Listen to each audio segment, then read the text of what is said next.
reunião que a gente teve lá na livraria, em que eu já venho fazendo, antes daqueles dias, né? Mais ou menos. Eu já venho fazendo uma pesquisa sobre o pensamento de alguns homens sobre essa pergunta: o que é o Evangelho? E eu pesquisei, e o que eu vou citar aqui é um resumo, mais ou menos, do que eu entendi, que as pessoas acreditam o que é isso, o que é esse Evangelho. Para John Stott e uma linha boa reformada, a igreja reformada é...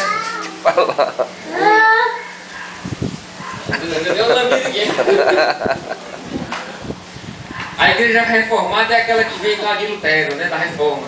É uma linha protestante em que eles acreditam... Deixa ela falar. Deixa ela falar.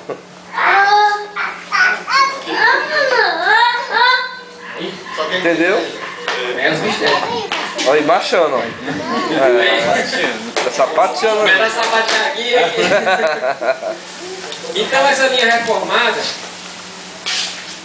essa linha teológica reformada, ela encara esse Evangelho como o anúncio da vida, da morte e da ressurreição de Jesus. Então pregar o Evangelho significaria pregar a vida, a morte e a ressurreição de Jesus. Aí eu fui lá no site do cara, eu fui lá para saber que o cara, se ele fala alguma coisa sobre isso, né? E logo de cara tem lá, o Evangelho é a reconciliação de Deus em Cristo, né? Essa palavra da reconciliação, que Deus estava em Jesus reconciliando o mundo consigo mesmo. Já em outras ocasiões eu vi ele falando que o Evangelho é o Espírito, e que as coisas teriam que se discernir à luz desse Espírito, que ele chama Espírito do Evangelho. Então, você pega a Escritura e aí você vai ler nesse Espírito, né? Nesse entendimento, que eu também não entendi muito bem o que é, mas é um Espírito que você lê e você compreende a mensagem do Evangelho. Ou seja, o movimento Caminho da Graça não abandonou a Escritura, né? Como o movimento evangélico, a igreja, também não abandonou. Mas é como se você agora fosse dar uma nova leitura. Você vai ler agora com um novo prisma. E esse prisma, que o Caminho da Graça chama, o Carvalho chama, é Jesus, né? Então analisar tudo a chave hermenêutica, né? Que ele chama de interpretar o texto e dar uma leitura a partir do que Jesus falou e viveu. Então seria basicamente isso aqui, o Evangelho. E vocês? Agora eu vou fazer como Jesus. Isso é o que alguns falam, né? Isso é o que muitos falam. A maioria da igreja protestante, já veio do ramo de Lutero, ela anuncia a vida, a morte e a ressurreição. Só que tem muito mais coisas, né? Que eles não dizem que é o Evangelho, mas a gente sabe que tem que ter também na mensagem da pregação do Evangelho, não é só anunciar algo, mas também tem que se cumprir algo, tem que se catequizar algo, tem que se ensinar o credo, a crença e tal, o dogma de cada convenção. A palavra, aí eu fui pesquisar o Evangelho. Essa palavra Evangelho é uma palavra grega, né? Significa aquele que leva uma boa mensagem. Ela já existia no contexto de Jesus antes dele. Não é coisa nova que ele traz do céu, essa palavra. O Evangelho é do céu. Mas ela significava simplesmente alguém que levava a boa notícia. Então o camarada antigamente, o carteiro, alguém escrevia uma carta, era uma notícia boa. Não aquele cara que levava até o rei, ou até uma tribo, até um povo. Não, aquele cara era o evangelista. Levava uma mensagem, uma boa nova, uma boa notícia para aquele povo. Então, nessa pesquisa de querer conceituar ou entender, primeiramente para depois poder falar, porque como é que eu vou falar de algo se eu não compreendo o que é? Pregar o Evangelho, o que é pregar o Evangelho? E eu queria aqui abrir um leque para vocês, e se você tem algo a acrescentar nessas definições que eu falei aqui, e para você que não está aqui, que acrescente uma definição ou algo que você pensa o que é isso, ou você já parou para pensar no que é isso? O que é isso? É possível definir isso ou é possível só viver? Né? Tem uma frase que eu escrevi no Facebook: o Evangelho se vive pregando e se prega vivendo, né? Mais ou menos assim. É nas duas linhas, mas você teria alguma coisa de palavra, de teoria para acrescentar, para dizer? Eu penso que é mais ou menos isso aqui, o Evangelho. Eu penso que é mais ou menos isso aqui. Não, eu já penso nessa linha. Alguém poderia aqui para gente? Tá, vai lá. Segundo Russell Crowe, Agora vem. Tá lascado. No seu filme, qual filme que ele fez?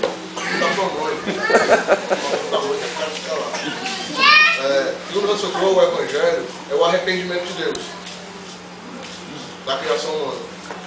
Porque, como ele criou o mundo e deixou o mundo, né, como o Marcelo disse, que esse patrão meu dizia, o mundo foi entregue a um bocado de vagabundo, que são os seres humanos, para administrar e estão avacalhando o mundo. Segundo ele, Deus deixou isso correr frouxo e se arrependeu e criou Cristo e os Evangelhos. Para poder, como se estivesse desculpando as pessoas por terem deixado o mundo nas mãos dela. Pronto. Peraí, já tinha ouvido isso aí e que a mensagem cristã, inclusive, é a melhor mensagem para se dar conta do mal, entendeu? Porque cria-se o pecado original e depois vem a remissão, né? Então eu vi um filósofo falando que a mensagem cristã é o que mais se adequa, o que mais responde à questão do mal. Por que o mal na Terra? Por que acontecem essas coisas, né? E aí cria esse personagem, tá? O mito de Adão, depois vem de Jesus e a redenção final e tal. Mas, enfim, alguém mais gostaria de se expressar? Ou já ouviu falar uma coisa diferente disso? De que é o Evangelho? Pronto. Eu também não, só ouvi isso. Hugo defende a gente aí, Hugo? Tem alguma coisa aí? Eu queria dançar para mostrar o que é Evangelho, mas com vergonha. Então,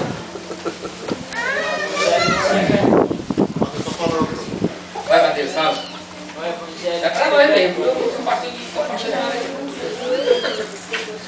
Eu ouvi falar e nem ouvi. É, Matheus vai falar? Não. Ah, então pronto. Aí, baseado nisso, o Ivo vinha pregando aqui em Mateus, né? Ele falou que Jesus foi confirmado pelo batismo, falou que a confissão apostólica não é a intenção dos apóstolos, não é fazer uma biografia de Jesus, mas sim afirmar que ele é o Cristo, afirmar que ele é o Senhor, afirmar que ele é o ungido, né? E aí, diante disso, alguém pensa que os apóstolos falaram de uma biografia de Jesus, né?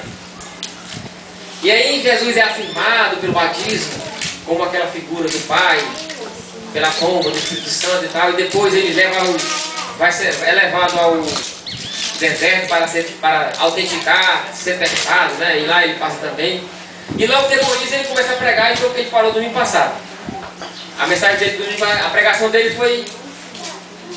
Jesus foi logo dizendo, olha, o reino de Deus é chegado, arrependei-vos, né? Porque ele já está, né? Então ele falou, discorreu. E aí eu queria continuar aqui no texto. Jesus diz assim, aqui em Mateus capítulo 4,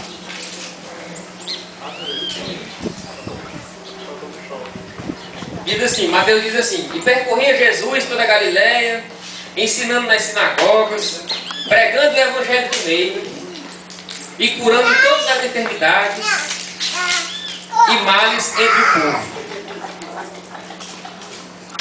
Então Jesus também pregava esse evangelho, né? Segundo a Escritura. E aí, o que me veio de dúvida, né? Como creio, mas duvido, né? Era de que natureza era esse evangelho que Jesus pregava. Porque se hoje nós pregamos o evangelho, é um evangelho que é baseado na vida dele. Que é baseado nas ações dele, que é baseado no que ele viveu e vivenciou com as pessoas, com os apóstolos, com os pecadores, com os fariseus, com todo mundo. Então, isso virou o evangelho para nós. Evangelho é anunciar Jesus, anunciar o que ele viveu, o que ele falou, é tentar imitá-lo. Mas ele também pregava o evangelho do reino dos céus. Ele pregava. Alguma coisa saía da boca dele. Eis aí a minha procura por isso. O que era que saía da boca dele? Será que era essa mensagem que nós pregamos hoje, que é o evangelho? Ele anunciava a si mesmo. A minha vida, a minha morte, a minha ressurreição é a boa notícia. Ou seja, o evangelho não é a boa notícia? Não é a boa notícia?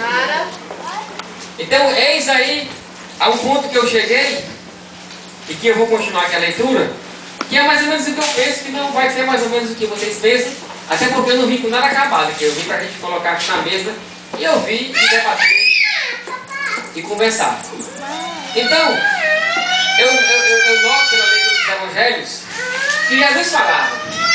Ele não só agia, vivia o evangelho, vivenciava, era o verbo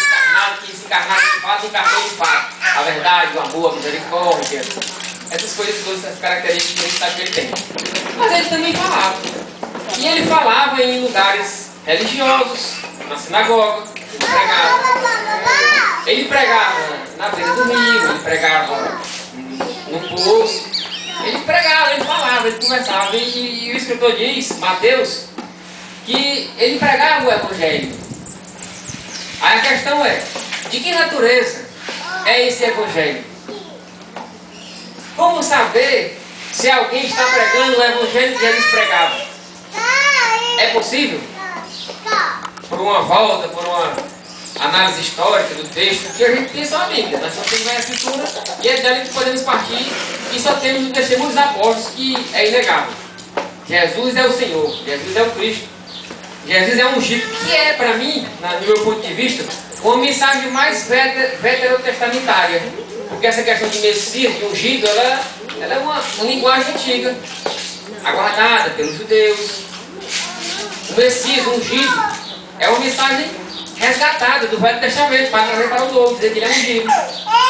Então, de que natureza? Por isso que quando eu vim falar do Evangelho, aí eu pensei, o que é que eu vou falar do Evangelho? Porque eu posso falar para vocês, eu poderia falar para vocês aqui, confirmar o testemunho apostólico, em afirmar que Jesus é o Cristo, em que o Evangelho é a vida dele, em que o Evangelho foi a morte dele, em que o Evangelho foi a ressurreição dele. E isso foi o que o cristianismo fez desde o começo dos séculos. Mas algo me leva a pensar, e embora não seja a intenção dos apóstolos falar de uma biografia, revelar algo, mas sim afirmar que Jesus é o Senhor, há nas entrelinhas, penso eu, esse Evangelho que Jesus pregava. Embora não seja diretamente, sem saber, eles deixaram escapar essa mensagem, a pregação de Jesus. E quem a ouvia, e para quem a ouvia também era um monólogo. Não deixava de ser monólogo. Para quem a ouvia a mensagem de Cristo, quem se achegava a ele, alguns diziam, ninguém falou como esse homem. Esse homem fala como quem tem autoridade. Então, ouvir Jesus também era ouvir o Evangelho. E hoje, para nós, ouvir o Evangelho é ouvir acerca de Jesus. Então, eu vejo aí algo, se não diferente, não na lógica aristotélica, né? Se um é verdadeiro ou outro é falso, como a gente começou na reunião passada, lá na livraria, mas que essa mensagem de Jesus, ela vai discorrer na Escritura, e ela também é o Evangelho. E o grande desafio meu nessa caminhada é tentar compreender um pouco desse discurso, dessa fala. Eu queria me imaginar assim, ouvindo Jesus na sinagoga, sentar lá no banco e ele falando. Ou então eu estar lá caminhando na Galileia e ele passar, e ele sentar com a multidão, com os discípulos, e eu estar ali ouvindo. Eu queria saber, entender, e aí queria, quando falar do Evangelho, falar sobre isso. Porque afirmar que Jesus é o Cristo, é o Senhor, como disse o Ivo, né, interessante, que não é afirmar a unicidade da revelação, que a revelação está só nessa afirmação. Mas essa afirmação nos traz uma história construída sobre ela. E talvez, não sei, né, uma ideia, uma proposta, para se... Não a busca do Jesus histórico, da teologia, dos teólogos, em buscar o Jesus histórico para resgatar a mensagem do querido, da pregação, né?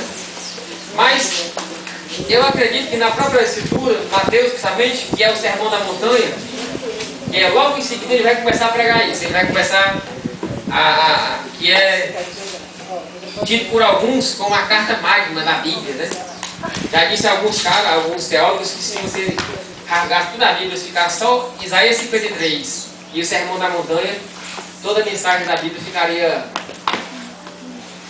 inalterada, né? Você ficaria assim com o conteúdo da mensagem, afirmando o Messias, Isaías e o Sermão da Montanha que Jesus fala.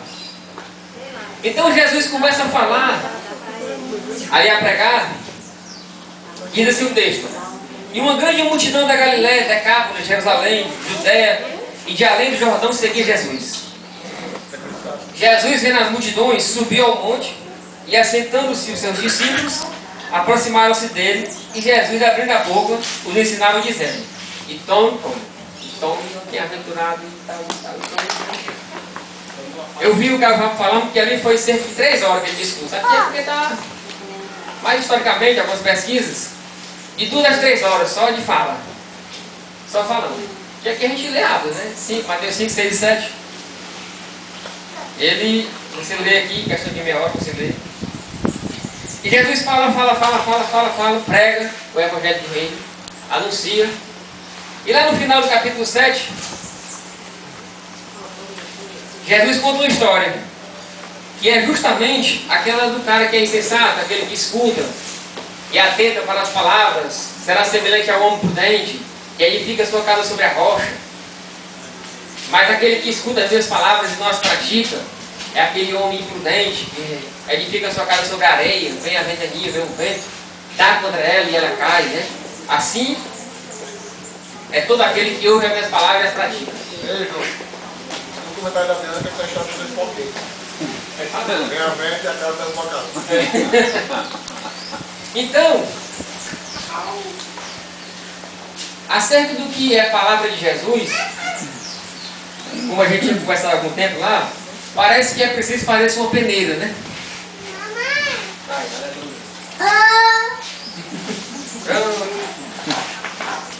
Então parece que para ir à Escritura é preciso ir com uma peneira, e não é um trabalho tão fácil de fazer, mas com uma peneira a gente vai começar a filtrar, que é um trabalho que a teologia tem tentado fazer, a crítica histórica, e peneirar, e aí buscar de fato o que de fato é a palavra de Jesus.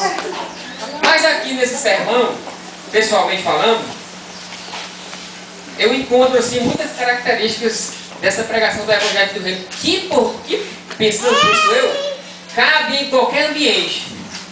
Porque a grande questão da afirmação de Jesus ser o Cristo é se ela vai caber com a proposta do diálogo plural, se ela vai caber ou se ela vai ser acessível, se ela vai ser recebida por alguém que não pensa dessa maneira.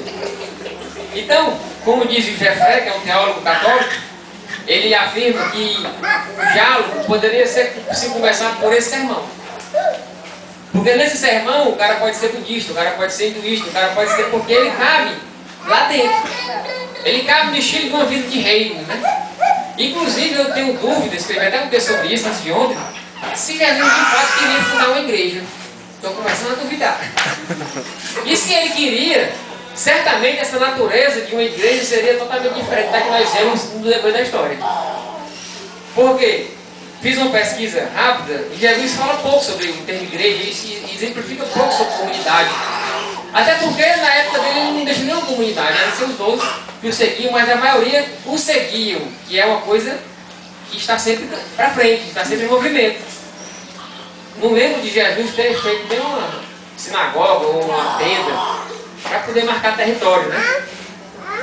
Coisa que uma comunidade já vem com essa ideia, né, de território.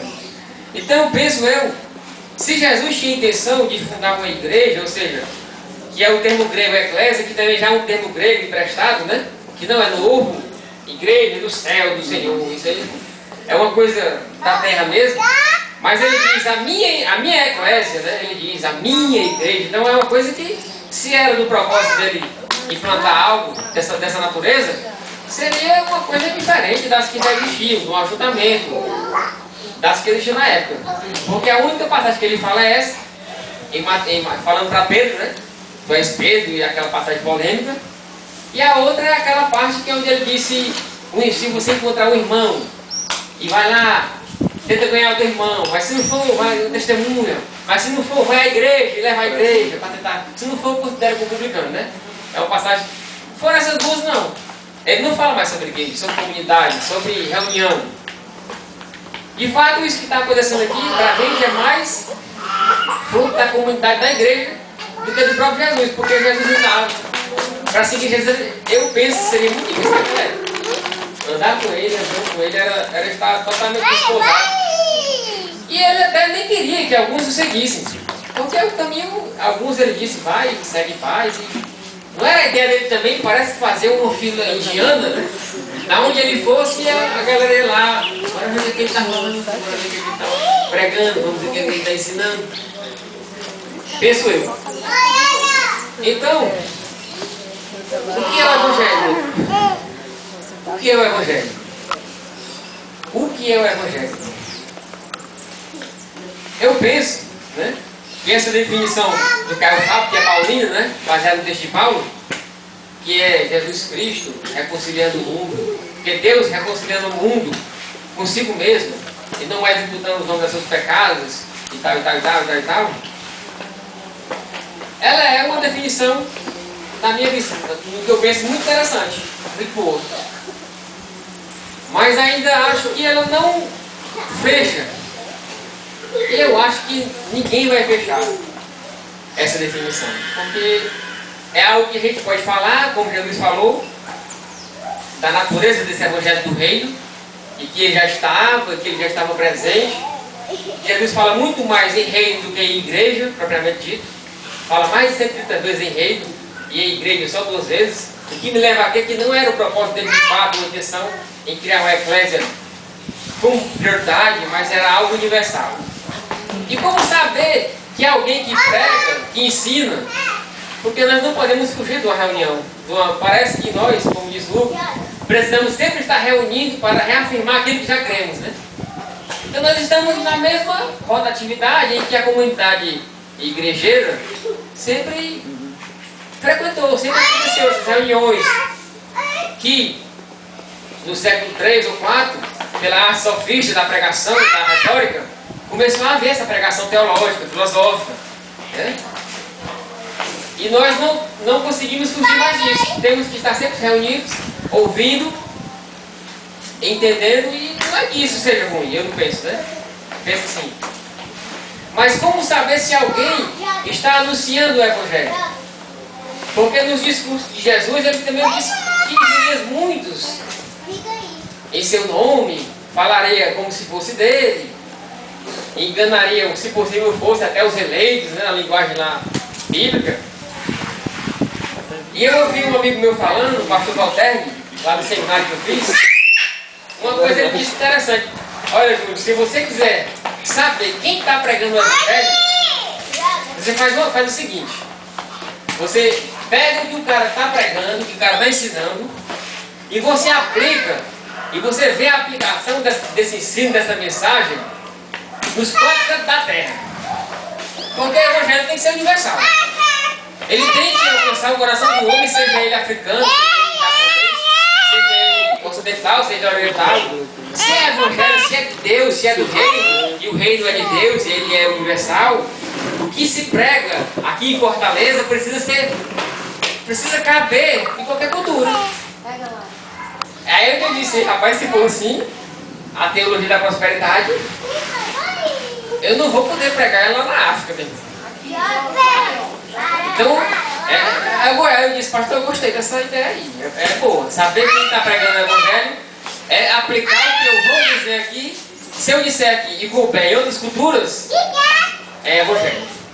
Mas se não disser, é cultural, é uma evangeliquez cultural, ele se aculturou o Evangelho. Que é o que acontece muito, né? Nas missões, por exemplo, você vai pregar, anuncia, então o cara era índio, andava nu, agora tem que se vestir. Ele, na cultura dele, não interessa mais. Ele andava nu e agora ele tem que se vestir, porque os missionários chegaram lá e a cultura dele não era essa, era vestidinho. Se possível, bem vestido. Então, essa ideia de você ouvir, né, e tentar aplicar o que se ouve aos confins da terra, que foi esse, pelo menos o que Mateus registra, a intenção de Jesus, que essa mensagem dele chegasse aos confins da terra, né? Começando em Jerusalém, em Samaria, na Galileia, depois na Judéia e até os confins da terra. É importante a gente pensar que natureza é esse Evangelho. Eu não vim para dar essa definição, não, só vim para poder colocar a dúvida em vocês. Até porque eu não tenho uma definição. Talvez não tenha sempre. Mas de que natureza é esse Evangelho? O que se tem falado como Evangelho pode se aplicar em outras culturas, porque afinal de contas são todos homens, ou não são? Se é de Deus, ela tem que ser possível, ela tem que ter o poder de alcançar o coração de qualquer homem. Embora a cultura, forma de pensar, oriental, ocidental, capitalismo e tal, essas coisas todas. Se a mensagem do Evangelho do Reino vem de Deus, e ela tem um alcance universal, ela precisa ter alcance a todos os homens. E nesse particular, o Sermão da Montanha, esse sermão que Jesus ensina, né? Com algumas particularidades, questão de adultério, né? Em algumas culturas poligâmicas talvez não encaixe. E outras assim, mas uma parte bem condensada ela cabe em qualquer cultura, em qualquer estado, em qualquer... O problema é que esse alcançar da igreja evangélica é exatamente isso. Alcançar significa mudar, né? Ele quer que a outra cultura mude. É cristianizar, né? A partir do momento que você muda, você alcançou. Né? A ideia e aí nesse particular, essa mensagem também, que Jesus fala, que Jesus prega no monte, alguém pode viver sem alguém ter falado para ele, cara. Porque é possível, ou não é possível? Alguém viver essa mensagem, ou seja, sem alguém ter falado para ele que era assim. O próprio Gandhi disse, né, para um cara que foi pregar para ele: rapaz, no Cristo de vocês eu creio, só não creio no cristianismo de vocês. Ele falou para o cara que foi evangelizar ele. Então, nesse particular de universalidade, de pensar nessa mensagem como o propósito de Cristo, que é alcançar todas as pessoas, uma mensagem que segrega, que cria horizonte, que divide, que cria quem é e quem não é, já podemos, tratando-se do crivo, que se pode ou não aplicar a uma cultura diferente ou não, é evangelho, e aí vocês podem fazer o teste. Eu já tenho feito esse teste, de fato, vi que até agora esse teste é interessante, que o pastor me ensinou. De fato, algumas mensagens que se ouve não tem nada a ver com o evangelho, não tem nada a ver. Mas você analisando o discurso de Cristo, o discurso que dizem que é de Cristo, né, os evangelhos, Cristo ele não acabava com a cultura de ninguém. Foi o que a gente pensou na reunião lá, né? Ele pegava cada qual no seu mundo e mandava ele embora do seu mundo. Fazia o que tinha que ser feito e mandava. Pegava o prostituto e mandava ele embora. Pegava o judeu e mandava ele pro templo. Pegava o chefe da guarda e mandava ele voltar para casa. E parece até que o convite de Jesus é que a gente pare de discursar, parece isso. Porque a questão é parar de discursar a respeito dele, do Evangelho. E o melhor a fazer é tentar vivê-lo, imitá-lo. Porque à medida que se tenta conceituá-lo e que se tenta delimitá-lo, já começa um problema. Então, se a gente aceita manifestações do Evangelho, né, que são o que o teólogo chama de valores crísticos, que são coisas que você vê em Cristo, mas que também vê em pessoas que não são cristãs, né, alguma coisa assim, mas que elas manifestam esse Evangelho do reino, né? Então, era basicamente isso. E juntamente com essa ideia de que natureza o Evangelho de Cristo é, e que se nós podemos aceitar tudo como Evangelho, também tem a outra questão de igreja, né? O que é igreja? O que é eclésia? É outra questão que eu lembro que lá no seminário que eu fiz tem um debate muito grande, né? O pastor perguntou: o que é igreja para você? Aí o cara dizia que era que confessava Jesus como Salvador, tá entendendo? Que era batizado nas águas, que falava em língua estranha. Rapaz, deu definição, meu irmão, que não foi confusão. Batista, pentecostal, tudo numa sala só. Então, o que é a igreja? O que é esse ajuntamento? Que a gente não dá para fugir dele. Porque talvez os que não têm dificuldade com essa questão são os que não caminham assim conosco. Os que não nem vêm para a reunião, esses aí talvez sejam os mais sadios. Porque a ideia de querer se ajuntar, de querer ouvir, de querer orar, de querer cantar, de querer aprender, é o que nos denomina como igreja. Mas existem aqueles que caminham, como o caminhante hebreu, que não está nem vindo para essas coisas, talvez sejam os que vivem de fato mais no caminho, né?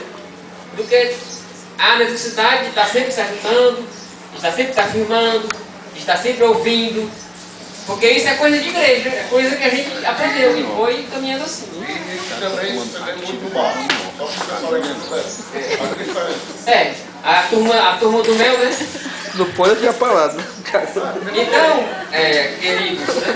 Era isso que eu queria compartilhar com vocês, né? Despertar isso que, se há alguma diferença do que Jesus falava, do que se entende hoje por evangelho, do que se prega, se o que a gente tem ouvido do evangelho é isso mesmo, ou se dá para a gente pelo menos provar por esse viés, já que ele é de Deus, ele é para todos, ele cabe em todos, então por esse viés dá para fazer um filtro, né? E entender o que é esse evangelho. Por quê? Penso eu que para pregar o evangelho, eu necessito pelo menos desse prisma. Para pregar o evangelho eu preciso saber, para mim, o que é o evangelho. Então eu só vou pregar se para mim estiver bem definido. Se o evangelho para o cara protestante é a vida, a morte, a ressurreição, então é isso que ele prega. Ele vai anunciar isso aí, meu irmão, não tem jeito, é inegociável. A vida, a morte, a ressurreição, para quem crê que o evangelho é isso, ele vai até o fim.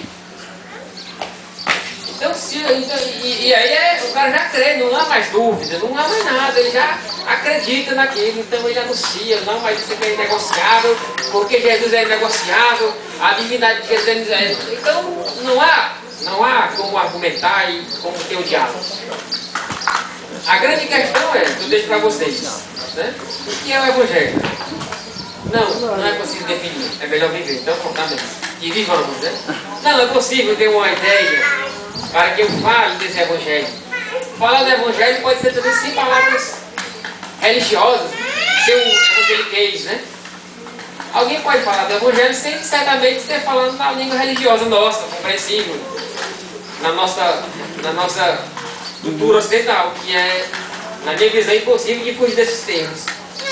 A gente pode ver o evangelho sem falar nada de Jesus. Acontece e graças a Deus por isso. E não se precisa estar no ambiente assim para poder falar do evangelho. Não se é dependente, na verdade o evangelho não é dependente em nada desse reino, dessa paz, no qual Jesus afirmou que já está entre nós, e que é possível ver esse halo, né? E que a vida, e é o hoje, como ele falou, é o agora, é a circunstância, é o momento, se é para sofrer sofre, se é para chorar chora, se é para se alegrar se alegra, mas é a vida, então o evangelho é vida, né?